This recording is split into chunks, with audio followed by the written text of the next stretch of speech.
Parfois, tu essaies d'expliquer à quelqu'un un comportement qui te fait mal ou quelque chose qu'il ne fait pas alors que c'est son devoir. Mais au lieu d'écouter, cette personne minimise ce que tu dis et te fait sentir que tu exagères. Alors, quand elle fait semblant de comprendre, c'est toi qui finis par la remercier, comme si elle t'avait fait une faveur.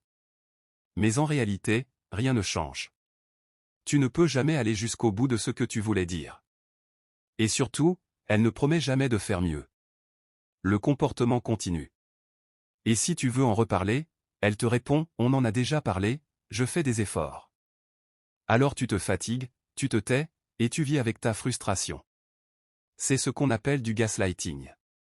Tu sais d'où vient ce mot? Il vient d'un vieux film où un homme jouait avec la lumière dans la maison. Il la rendait plus forte ou plus faible quand sa femme ne regardait pas.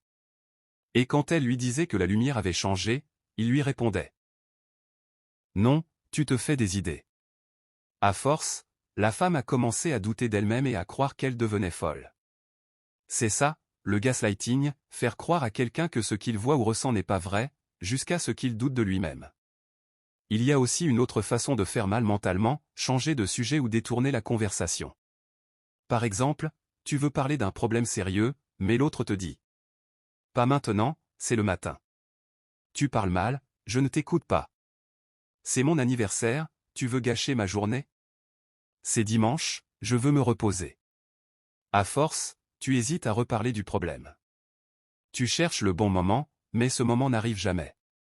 Pendant ce temps, toi tu souffres, et l'autre vit tranquille. Et puis parfois, au lieu de s'excuser, la personne va t'acheter un cadeau, être gentil juste pour que tu oublies. Mais au fond, elle ne change rien.